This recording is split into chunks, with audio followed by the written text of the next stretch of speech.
Welcome to the YouTube channel of R.J. Starr, existential psychologist, professor, author, and host of the syndicated podcast, The Psychology of Us, with Professor R.J. Starr. This is a space for those who think beyond the surface, who question the patterns of human behavior, and who seek a deeper understanding of themselves and the world around them. Here, psychology isn't simplified into trends or quick fixes. It's an exploration of identity, meaning, and the forces that shape our lives. Every video is an invitation to challenge assumptions, expand perspective, and engage with the complexities of the human experience. If you're ready to move beyond the ordinary and into the profound, you're in the right place. Today, we're diving into one of the most misunderstood phrases in philosophy: hell is other people. Jean-Paul Sartre's words have been repeated countless times, often used to justify the idea that people are a burden or that solitude is preferable to relationships. But Sartre, an existentialist, wasn't arguing for misanthropy. He was making a profound observation about how we construct our sense of self.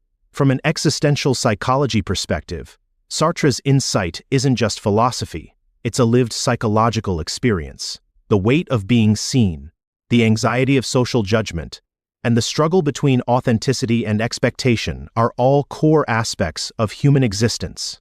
And when we understand these forces, we gain the ability to navigate them differently. Let's start by unpacking what Sartre really meant. Sartre's play, No Exit, takes place in a single room, where three characters, Garçon, Inez, and Estelle, find themselves in an afterlife that looks suspiciously like an ordinary parlor. There are no flames, no torture devices, just an eternity spent in each other's company.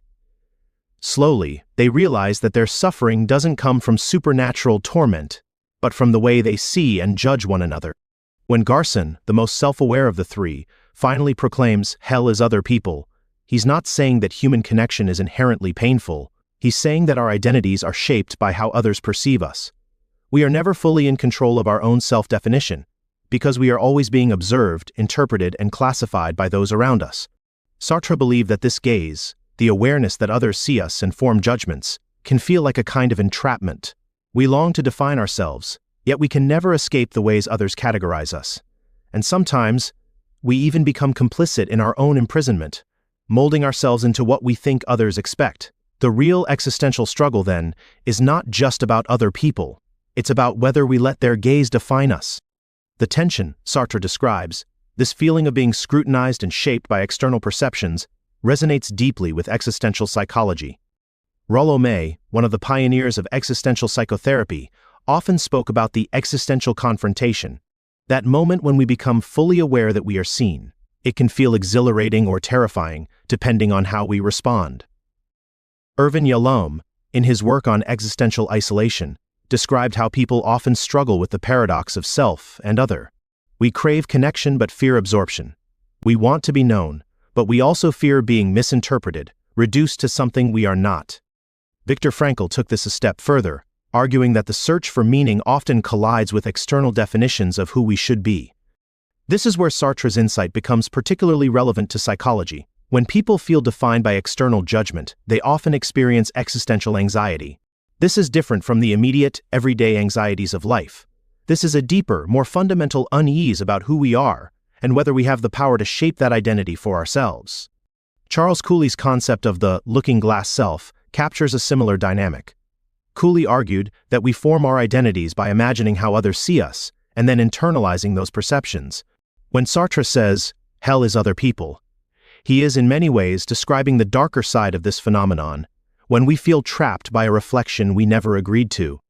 The idea that other people's perceptions shape us isn't confined to philosophy or psychology textbooks.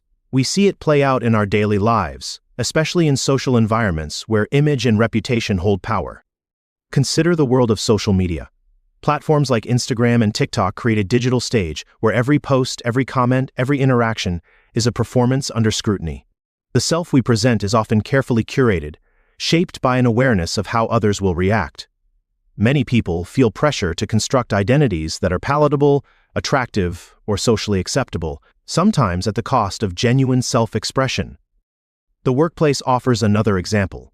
In professional settings, identity can feel rigidly defined by roles, expectations, and office culture. The way a person is perceived, whether as competent, likable, authoritative, or subservient, can shape their experience more than their actual capabilities. The pressure to conform to an external identity can be suffocating, leading to what psychologists call role strain, the mental and emotional tension that arises when expectations conflict with one's authentic self. Even family dynamics are not immune. Many people find themselves locked into roles they never consciously chose: the responsible one, the troublemaker, the golden child, the black sheep. These labels, assigned by others, can feel inescapable, reinforcing Sartre's notion that we are often seen in ways that contradict who we truly are. If Sartre is right, if part of our suffering comes from the inescapability of other people's perceptions, then what can we do about it? Existential psychology suggests that the answer lies in reclaiming our authenticity. This doesn't mean ignoring how others see us, but rather learning how to navigate social existence without being consumed by it. One approach is radical acceptance, the idea that instead of resisting external judgment, we acknowledge it without letting it define us. This is similar to what Buddhist psychology calls non-attachment, the ability to coexist with discomfort without being ruled by it. Another strategy is authentic living, a concept explored by Carl Rogers. Rogers believed that psychological well-being comes from congruence, when our internal sense of self aligns with how we act in the world. This means making choices based on personal values, rather than external approval. Existential courage also plays a role. The willingness to tolerate discomfort, to accept that we will never be fully in control of how others see us, is part of what it means to live freely. The existentialist philosopher Martin Heidegger called this being toward death, the idea that when we recognize the limits of our control, we become more intentional about how we live. But perhaps the most powerful shift is recognizing that Sartre's idea cuts both ways.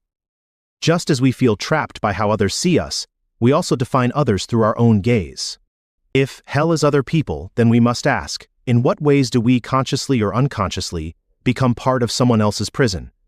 Maybe hell isn't just other people. It's the unexamined tendency to reduce one another to singular, limiting definitions. And perhaps, the key to freedom isn't isolation, but learning to see and be seen in a way that allows for growth, complexity, and change. Sartre's no exit might have been a fictional afterlife, but his insight is one we all encounter in the real world. The way others see us shapes us, sometimes in ways we never intended. But we are not powerless in this dynamic. By recognizing the tension between self-definition and external perception, we can navigate our relationships and ourselves more authentically. Thank you for spending time here on the YouTube channel of Professor R.J. Starr. Psychology isn't just something to learn, it's something to live. Every insight, every question, every new perspective is a step toward understanding yourself and the world more deeply. If this video challenged your thinking or sparked something new, stay connected. Subscribe for more, share your thoughts in the comments, and continue the conversation. Until next time, keep questioning, keep growing, and keep exploring what it truly means to be human.